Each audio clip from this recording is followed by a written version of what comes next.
эмесе бул жакта коноктор менен колчак сурашып алабыз. Балдар, бир жумада канча күн бар? 7. Алар кайсылар? Дүйшөмбү, шейшемби, саршемби, жекшемби, жума, ишемби, жекшемби. Ал эми бүгүн жуманын кайсыл күнү? Жума. Бүгүн 5-күн, жума күнү. Балдар, сыртта бизде азыр кайсы мезгил? Жаз. А сен жаз мезгили экенин кайдан билдиң?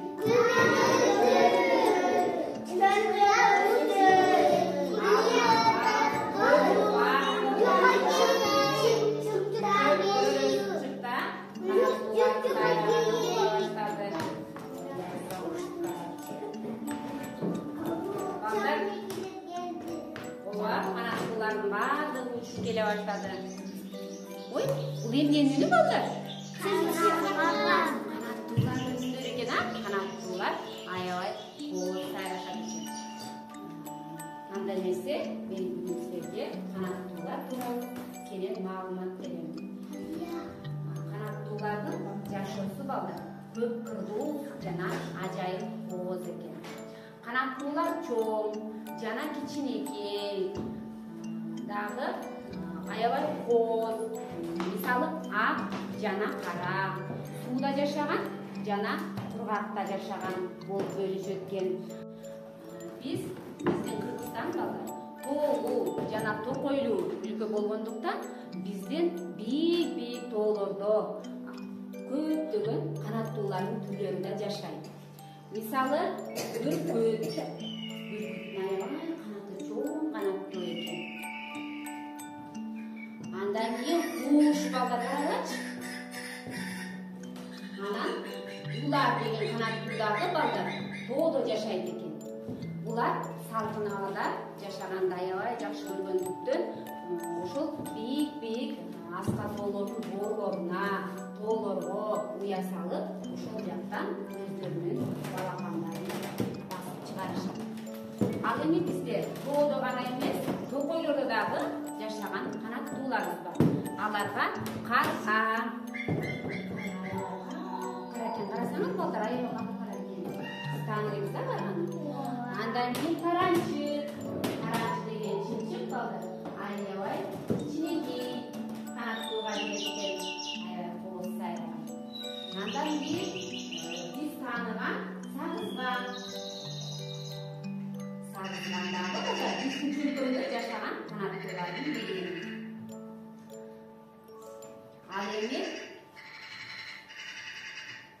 Ал эми бул чаланекей канаттуу адамзатка аябай жакын жашаган жакын канаттуу.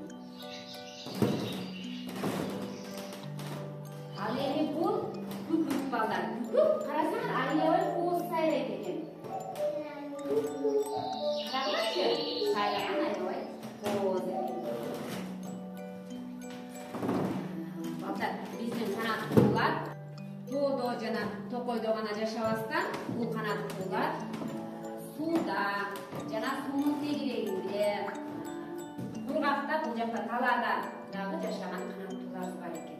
Сууда жашаган канаттууларга ак уу, өрдөктөр, каркыра турна, илек жашат. Бул канаттуулар сууда сүзгөндү аябай жактырышат, жакшы көрүшөт жана суунун тегерегинде уя салып, ошол жактан балапан чыгарышат. Ал эми булар сууда жашагандыктан ошол суудагы майда балыктар менен, балырлар менен азыктанышат. Ал эми каркыра турнадагы сууда жашаганы менен балдар, бирок ал өзүнүн үйүн, уясын бийик бактарга же болбосо бийик карагайларга салат. Ал эми талаада жашаган канаттууларга бөдөнө, кыргол кирет экен. Бул канаттуулар талаада жашап, ошол жактан дан азыктары менен азыктанып, жана балапандарын дагы балдар ошол талааларга уя салып, ошол жактан биздин баардык эле канаттуулар 4 мезгилде тең биздин чөлкөндө жашай бербейт экен. Алардын кээ бирлери күн сууганда жылуу жактарга учуп кетишет экен. Мисалы, алардын ичине чабалекей кирет. Чабалекей канаттуусу балдар күн сууп баштаганда жылуу жактарга учуп кетет дагы. Ал эми кайра бизге жаз мезгили келип, күн жылый баштаганда биздин чөлкөнгө учуп келе баштайт. Чабалекей деген канаттуу балдар аябай адамга жакын канаттуу экен. Ал эми бул жерде силер тааныган карга болсо салкын абага чыдамдуу болгондуктан бул 4 мезгилде тең биздин чөлкөндө жашай берет экен. Мисалы, жаз мезгилинде дагы, кыш мезгилинде дагы биздин чөлкөндө жашай берет. Ал эми балдар, бул кызыл китеп. Бул Кыргызстандын кызыл китеби. Кызыл китепке балдар жоголуп бара жаткан же болбосо аз санда калган канаттуулар, өсүмдүктөрдүн түрлөрү жана жаныбарлардын түрлөрү катталган. Бул китепке канаттуулардын 57 түрү катталган. Бул жакта биз тааныган улар, өзү айтып кеттим, жана аккуу бул китепке катталган, үкү, шумкар, бийикте учкан шумкар жана кызыл канат, темне тумшук канаттуу дагы ушул Кыргызстандын кызыл китебине катталган.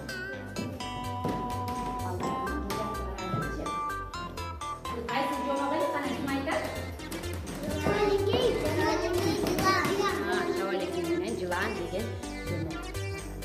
Бул эмне бул? Ким балдар бул? Кайсы канаттуу эле? Чабалекей.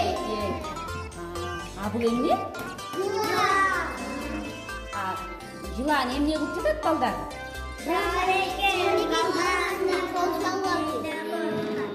Анан ким жардам берди чабалекейге? Кантип жардам берди чоң ата?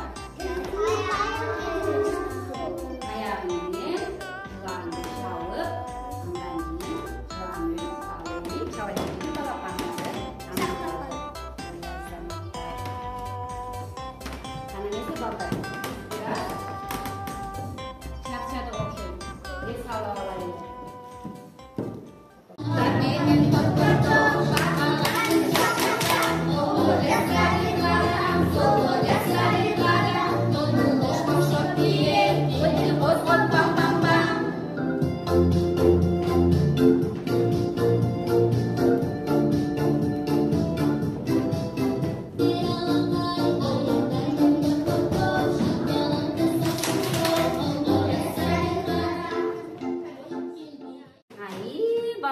Бүгүн бизге бул топ түстүү жумурткаларды алып келген экен. Кана уясындагы жумурткалар карагылачы. Түстөрү ар кандай экен. Кол жумурткаларды алып келген экен. Кана каалаган түсүңөрдү бизден тандап алабыз.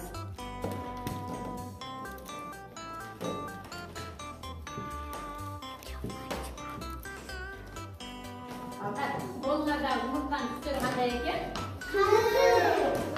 Сары, кызыл, ак жумурткалар. Эми кана баарыбыз бул жакты көңүл бурабыз. Мына бул жакта бизде 3 борбор бар экен. Жогасы, бүрүнөн кандай экен? Байчечекей бар экен, ак жана акын гүлү сары. Эми колуңардагы жумурткалардын түстөрүнө карап борборлорго бөлүнүп отурабыз.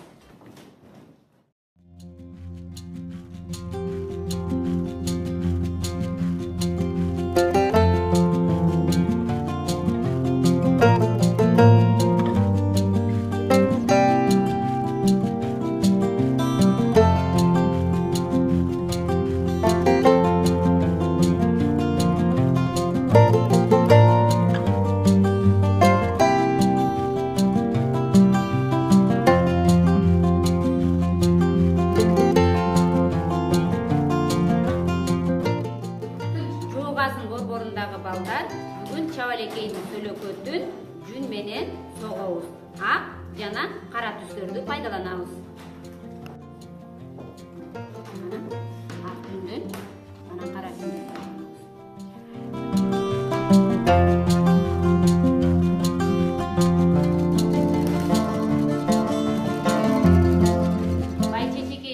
борборунда отурган балдар бүгүнкү мындай чабалекейди түстүү кагаздардын кара түсү менен жазап жана клей менен бири-бирине жабыштырабыз. Кана эмесе жумушубузду кыла баштайбыз.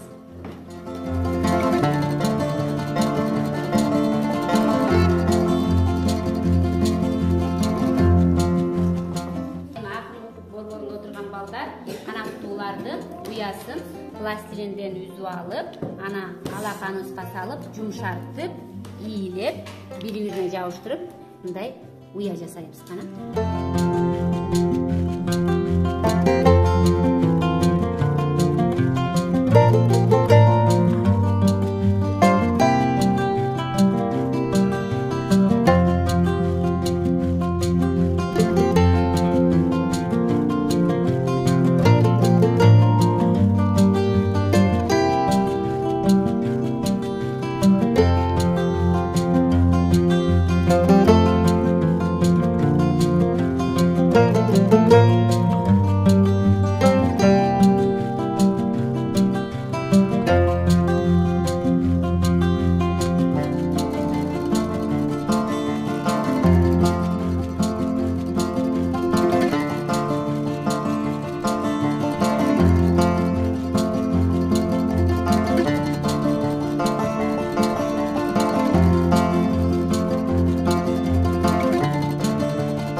Чабалекейди окшоштуруп жазасыңарбы? Бул чабалекей окшоштурдукпу?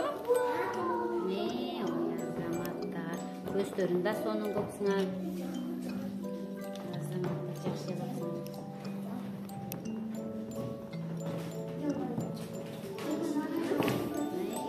Силер да уяны сонун жазапсыңар, а? Уянын ичине жумурка салып койгон экенсиңер.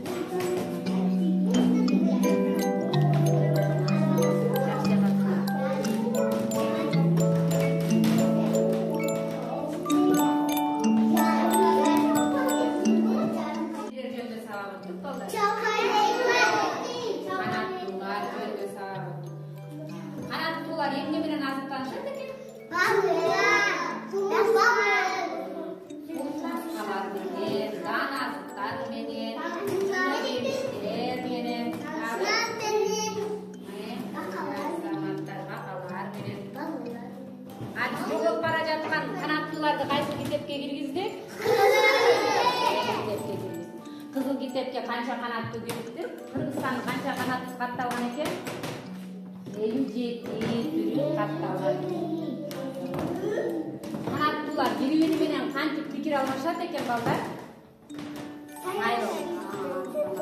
Сайроо аркылуу бири-бири менен пикир алмашат экен.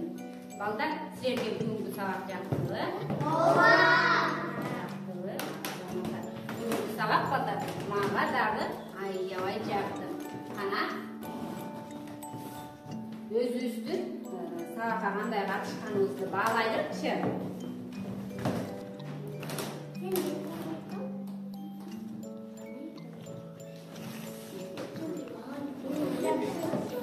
Сабакка кандай катыштык балдар? Эң жакшы. Ой азамат.